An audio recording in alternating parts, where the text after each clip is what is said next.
Okay, so now we have the author Simone de Beauvoir, and like a lot of the philosophers we covering and mentioning in class, she's a big one. So she is probably best known. Yeah, I'd say she's best known for her book, The Second Sex. What we're going to talk about today, though, is another important book of hers. That's the reading that I posted for you all. And that book's called The Ethics of Ambiguity. Now, we're going to do that first because part of Beauvoir's philosophy, which is called existentialism, which we'll say why in a moment, is really important to understand her feminism, which is what's the topic of her most famous book, The Second Sex. So if we want to understand her as a total philosopher, we have to talk about multiple aspects of her way of doing philosophy and thinking in general. Okay. Otherwise, if we're going to talk about things in the second sex without something like this background, I feel like what happens sometimes is it just sounds like Beauvoir in that book, The Second Sex, lists a bunch of things that sometimes people say or think about women that don't sound very nice. And then you can always go, well, some of those things don't sound so bad. Like if we say mothers are naturally more gentle and caring with their children than fathers are, I don't know, that sounds like a good thing, right? Or we might deny some of the particular things she says and then say, yeah, she's making a bunch of generalities, but not all of them hold up. However, if we take this detour, which is what we're doing now, what we'll see is that her general position on life, on everything, she'll judge art this way. She'll judge relationships she has with her personal friends this way. She will judge her own philosophy this way. Is that what humans are, their very essence and their core, what makes us human, is our freedom. And this freedom has to be understood as the freedom of an individual. So what that means is we shouldn't even say, oh, what defines the human being in general? But we should say, hey, Julie, I'm talking to you. What defines you is your individual freedom. That is, all the ways you've actually used your freedom in your life and all the ways you're going to keep doing that in the future. Right? Now, that's what defines Julie. But then we go over to John, right? We go over to Johnny, and he's going to be defined differently. Still defined through, yes, freedom, but since he actually uses his freedom concretely in totally different ways, he chose to be an accountant, and Julie chose to be a politician, say, right? Their freedom sort of unfolds or shows up in the world. It manifests itself in the world in a completely different way. So Julie's life is defined by making herself a politician freedom. And John's is defined by making himself an accountant freedom. Okay? So that's, in a nutshell, that's sort of what we're going to see in this reading today on Blackboard.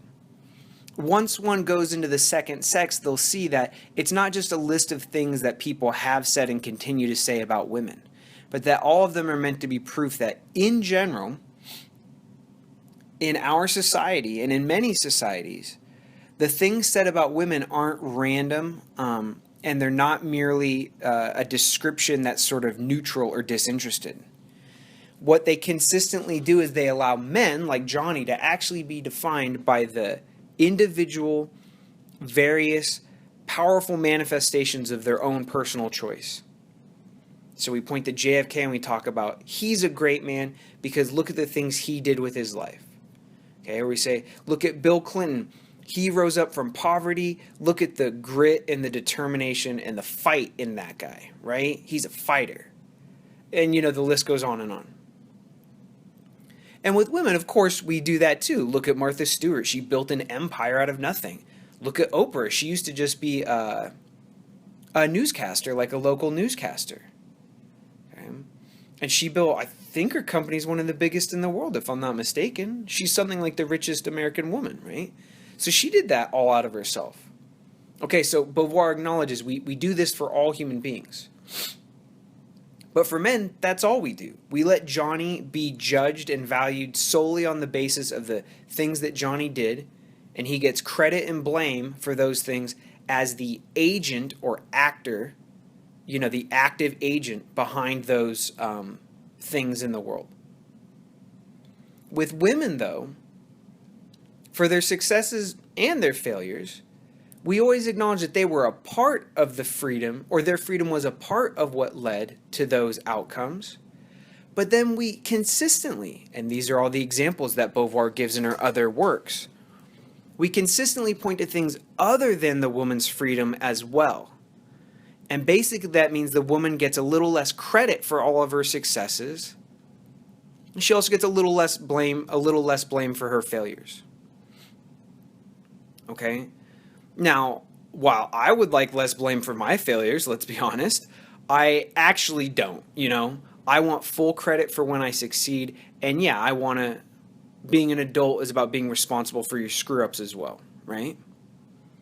So the problem is that we treat men like human beings ought to be treated.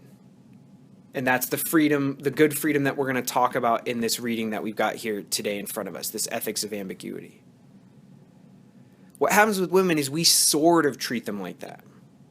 So it's not black and white. That's why neatly this title says, hey, it's ambiguous. But basically with men in general, we treat them almost all the time as if they are what they in fact are, which is their free, undefined freedom. With women, it's like we treat them most of the time, making up numbers here, like they're 75% responsible for their actions. And the other 25% is either their hormones or their bodies, which aren't as strong as men's, or their minds, because women can be sort of ditzy or emotional. Right? This isn't really me talking. This is me summarizing some common opinions. Right? Right? Or women are innocent. They just don't understand how the world works quite as well. Right? So we attribute their actions, which should be considered as them being the active agent, we make them partly passive when we understand their behavior. Okay? So, enough about how this shows up in other parts of Beauvoir. Let's just talk about the reading we have in front of us. Okay. So, Beauvoir, let's see. The first few pages, I'd say until about, from the very beginning, where it says the continuous work of our life, until one of those breaks where I cut out a section where it says now Sartre, this other author, now Sartre declares that every person is free. Okay? So for that whole long stretch, basically what Beauvoir is doing, for almost all of it, is she's defining what a human being really is. Because if we just say human beings, or each individual human is defined by her or his freedom, I bet you sort of agree with that. But it's hard to do much than sort of agree, right? When the terms are so vague. So let me go through in just sort of a skimming fashion, and I'll name off all the terms by which Beauvoir is more fully defining what she means by freedom. And remember, this is what you as an individual are, so it's really important. And some of them I'll stop and explain more why, but again, what I'm doing now is just skimming through the many synonyms for freedom we see in the first few pages. Okay, what freedom means is to insert yourself as a pure internal person against which no external power or external thing can take hold and control. Okay, so that's what it means to be a free human being. You assert yourself. Right? So you sort of pull yourself up out of not doing anything, basically. And you take that pure internal consciousness, right? Like all those thoughts and feelings you have inside of you that nobody else has access to unless you tell them about it. And that's your freedom, right?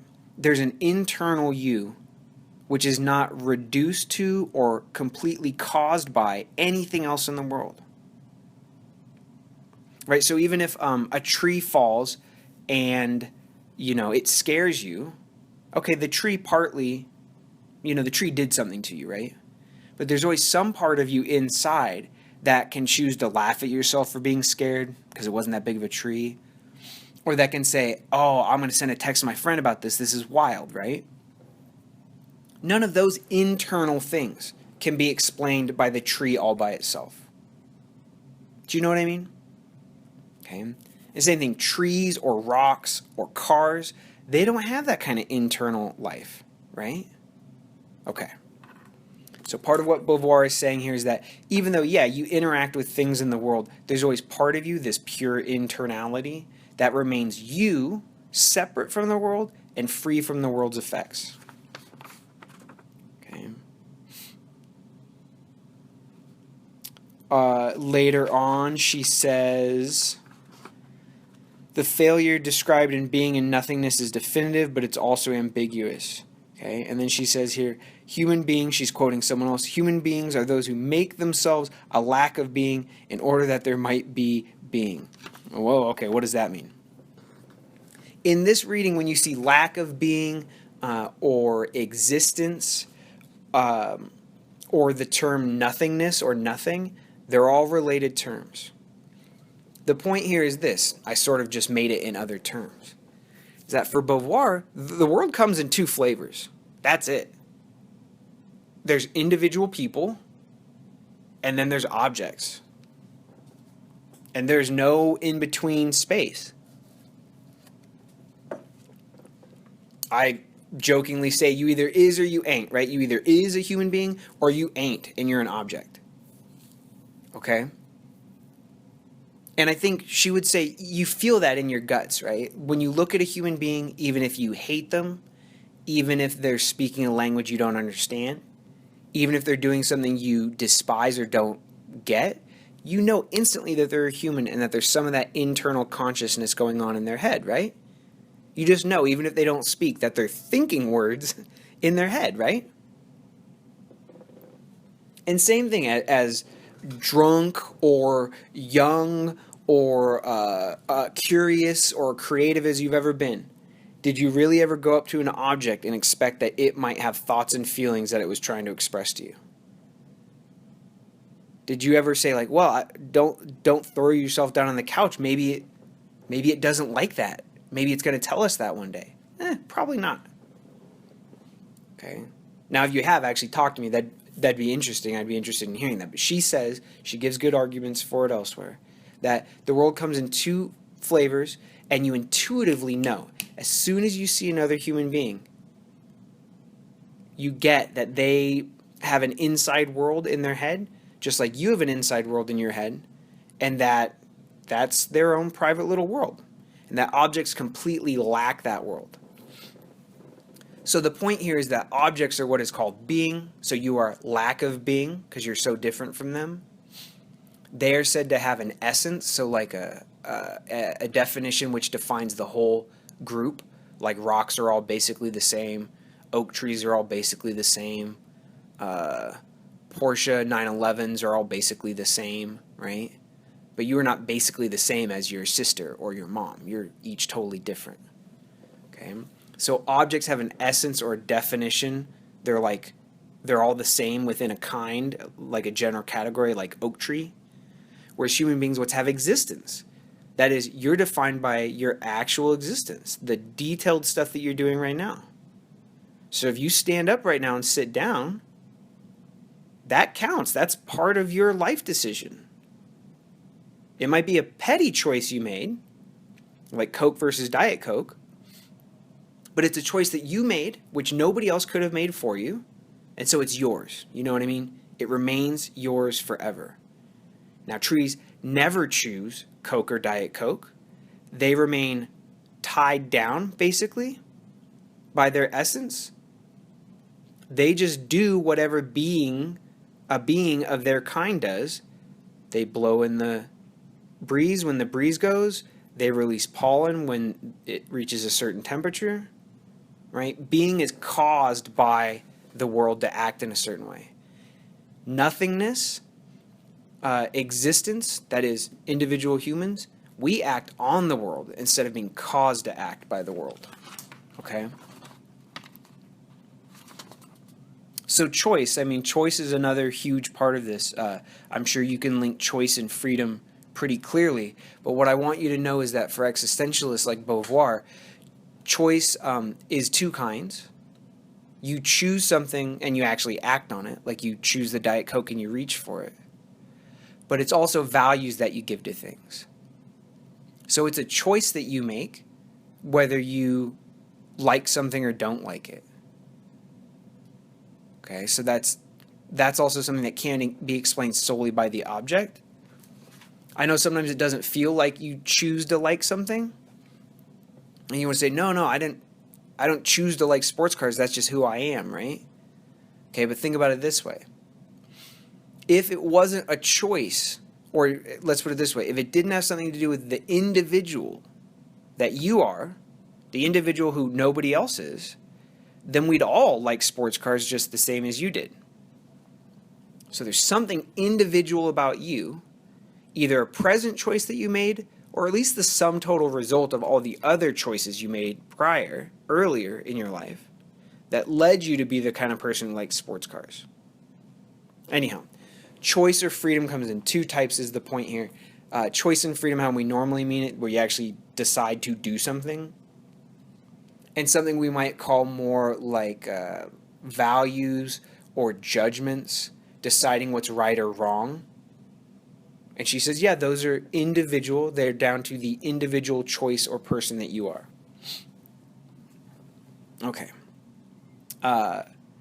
Moving on, she says, again, this is all just defining what freedom is for you, since it's so important. She says, freedom is a desire which creates the desirable. It's a project which sets up its end goal for itself. So it's human existence or freedom which makes values like good or bad, I like it or I don't like it, spring up in the world, and on the basis of which it will be able to judge the enterprise or project in which it's going to be engaged. Okay. This is one of the points where Beauvoir is so ultra-modern. She wrote this not too long ago. The Ethics of Ambiguity is from 1947. The Second Sex was published around the same time. Some of you might be like, well, that's like 60, 70 years ago. That's so old. But think about it, this is what we think about today as well. We think morality is a question of an individual's sincerely held beliefs. You can't find what's right or wrong, what's good or bad, sort of, eternally etched in stone or eternally etched in the stars. It's down to each individual to decide for themselves what's good or bad and decide for themselves what their life should be about, right? Okay, that's Beauvoir. If you deeply feel that position that good and bad are relative to each individual, sometimes people call this relativism because it's not absolute for all of us the same, but relative or different for each person, then you're right there with Beauvoir. Okay. Now, just below that, we see something that's pretty important. And this is a serious challenge to relativism. So this is what she says, and then I'll explain it. She says, but if a person's free to define for themselves the conditions of their life, so long as it's valid in their own eyes, can they not choose whatever they want and then act however they want and call it good? She says, however, so her point is no. Okay, she says no, because the contrary is actually the case, because human beings are abandoned on the earth and your acts are definitive and absolute engagements. You bear the responsibility for the world in which your defeats are inscribed and your victories as well. So let me explain that for you. Beauvoir says, before you choose what's important to you, or before you choose what projects you want to pursue in your life, you have to be free, right? Objects don't choose to do that. Lions don't choose to become good hunters. They just are or they are not, right? Okay, but you get to choose stuff. But what's the precondition of your choosing things for yourself? Choice, freedom, existence. So she says, you can choose whatever you want with one condition, that you don't choose against the condition that allows you to choose things. Right? This maybe isn't a great analogy, but it's like you can eat whatever you want. I mean, honestly, you can. But you're eating for a reason. Or there's like a cause behind your eating, and it's that you eat in order to stay alive. So you can eat whatever you want. If you want to eat Cheerios every day, hey man, it's your life. If you want to eat Cheerios with bananas in them, okay, now you're talking every day. Okay, cool. I'm with you. I might do the same thing. But if you choose to eat poison, you know what I mean? Then you're destroying the whole reason that you're allowed to choose what you eat. You choose what to eat so that you can get pleasure and health out of it. If you choose something which destroys the ability for you to choose that stuff, you totally... It's not even like, oh, I'd be mad if you ate poison and died, although I'd be very sad to lose you. The point is that you chose something which destroyed choice. So that's the limit on what you can and ought to choose for Beauvoir. Freedom gives you the gift of choosing what you want to do in life. So you're allowed to choose whatever you want, except you can't choose against your own freedom, and you certainly can't choose against other freedom as well. So all the things we've just said, asserting yourself, projecting values into the world, keeping your pure consciousness so that it's not destroyed by the world, etc. Okay, you have to make sure that kind of stuff is preserved for others as well. Okay, you have to help them preserve their freedom, or at least not destroy their freedom. Okay. So now that we said what freedom is, let me just be crystal clear about that. That is what you are for Beauvoir. The point, what it means to live a good life, is that you enhance that freedom which you already are. So ethics for her, she says this in our reading somewhere, ethics just is keeping that freedom going, maintaining that freedom. Right? She says it near the end. She says, ethics is the triumph of freedom over facticity or unfreedom. Okay? So now we're going to say a little bit more about what's bad. So you are freedom, and what's good is preserving, enhancing that freedom, and helping to preserve it or enhance it for others. So what's bad then? Okay, we've got it. Bad is just the opposite. Okay. So in the section that begins with those brackets, and it says, thus human spontaneity always projects itself towards something. A little bit further down she says, but you can choose not to will yourself to be free. That is, you can sort of choose against your freedom like I was just describing. That would be bad. So she says, in laziness, heedlessness, capriciousness, cowardice, impatience, one contests the meaning of the projected goal at the very moment that one defines it. Okay. A little further down, she says, some people try to avoid the anguish of permanently having to choose again and again and again what they want to be in life. Okay. Further down a couple pages, she says, some people have no living warmth in them. You know, she says the tepidity, so like when water is tepid, it's room temperature. The tepidity which the gospel speaks of, the New Testament, is the lowest rung of ladder on the earth. Okay? She says, and I know this doesn't sound nice, but she says, those who restrain their freedom, the people who are living badly, she thinks, can be considered submen. Now, I know that sounds nasty and rude, but if humans are defined by their freedom, and you use your freedom in order to cripple your own freedom, then submen's not like an insult she's giving. It's that humans are defined for their freedom and you crippled your freedom. That means you crippled your humanity. You understand? So she says, apathy often manifests itself a fundamental fear in the face of constantly having to choose freedom. Because freedom is a series of risks and tensions. Just so you know, this is often called bad faith, right? It's when people pretend that they're free, but don't really want to be free, or often it flips the other way, where you claim that you're not free. Like, oh, I have to study poli-sci because that's what my mom wants me to do. No, you chose to study poli-sci to please your mom. That might be really nice. It might be a good idea. Your mom might be right, but your mom cannot force your hand to, sign the documents for what you're going to major in. That's a choice which you make. Similarly, we're going to point ahead a little bit because we're about to wrap up here. Okay. If you and your partner want to have kids someday, And if you're in the heterosexual couple and the woman stays at home, there's lots of ways that can happen. But some people will say things along the line of like, well, but she has to because she's the woman, she'll make a better parent. Now, if you're a woman and you stay at home and you say, well, it wasn't exactly my choice, I had to because I'm the woman, right? Beauvoir's going to say, ignoring the content, the exact content, she's going to say, whoa, you might choose to stay home for lots of reasons with the kid. But if you say you have to, the only way to interpret the phrase, I had to because, means that you're admitting in the way you phrase it, that you don't think it's a free choice. So for any gender, any content, whether it's staying at home with the kids or moving for a job or moving for a relationship, whatever, if you think that you literally have to, you're in that moment saying that you don't think you're free.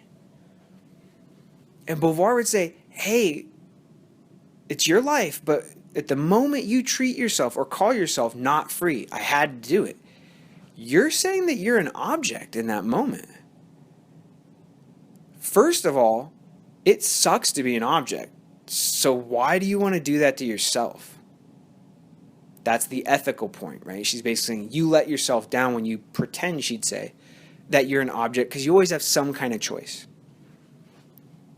Right? Even if someone's going to like execute you unfairly, you still have the choice to die with dignity, whatever. Right? So the first point I want to make is when you say, yeah, but I had to, it wasn't me choosing it, but I had to because I'm a woman, or I had to because my parents told me to, or I had to because that's just how things are done, then you have basically enslaved yourself. You turned yourself into a slavish kind of object. Ethically, why would you do that?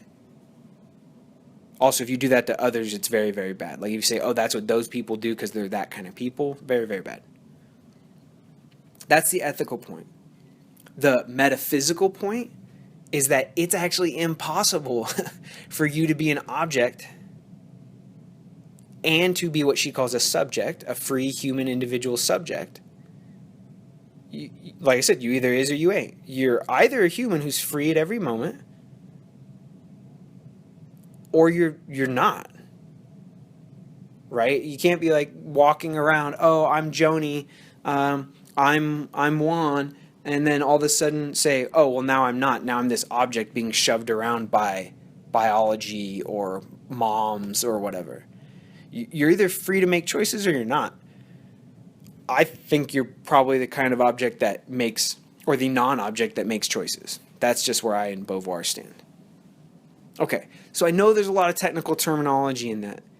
Okay, there's a lot more examples, a lot more beautiful and vivid writing in other things of Beauvoir. In fact, she was actually a novelist. She wrote some great novels. Or she was a novelist as well as being a philosopher. So that's, I know, pretty dense. But it's dense because I feel like if we don't have this metaphysics and ethics, anything else we try to say about Beauvoir, it's missing its rational justification, and we want that as philosophers. Okay, so that's the end of our recording here now. Thank you, everyone. As always, if you ever have any questions, shoot me an email. Thank you, everyone.